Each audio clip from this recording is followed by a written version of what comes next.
Hello guys, welcome back to my channel Simmi official. তো দেখতেই পাচ্ছ আজকে কিন্তু নিয়ে চলে এসেছি ঢ্যাঁড়স আলুর নিরামিষ খুব টেস্টি একটি রেসিপি। তো দেখতেই পাচ্ছ কড়ার মধ্যে তেল দিয়ে আলুগুলোকে হলুদ দিয়ে 40% মতো কুক করে নেওয়ার পরে আমি নামিয়ে নেব। তারপর সেম প্রসেসে আমি কিন্তু ঢ্যাঁড়সগুলোকেও সেম প্রসেসেই ভেজে নেব, কোনো রকম কিন্তু কিচ্ছু আলাদা না, সেম প্রসেসে।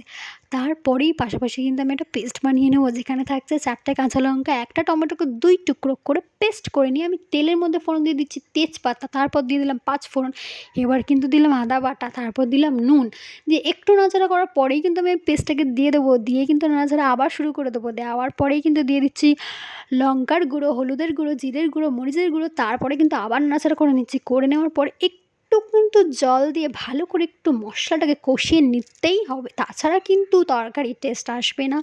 এভাবেই মশলাটাকে কষিয়ে কষিয়ে মশলার গন্ধটাকে একেবারে সুগন্ধে পরিণত করার পরই আমি দিয়ে দিচ্ছি ঢ্যাঁড়স আলুর সেই ভেজে রাখা ঢ্যাঁড়স আলুগুলো। তারপর ভালো করে মশলা কষিয়ে নাড়াচাড়া করে আবারও জল দিয়ে এই হচ্ছে আমার ঢ্যাঁড়সের কিন্তু ফাইনাল লুক। কেমন লাগছে অবশ্যই কিন্তু জানিও সবাই। টাটা।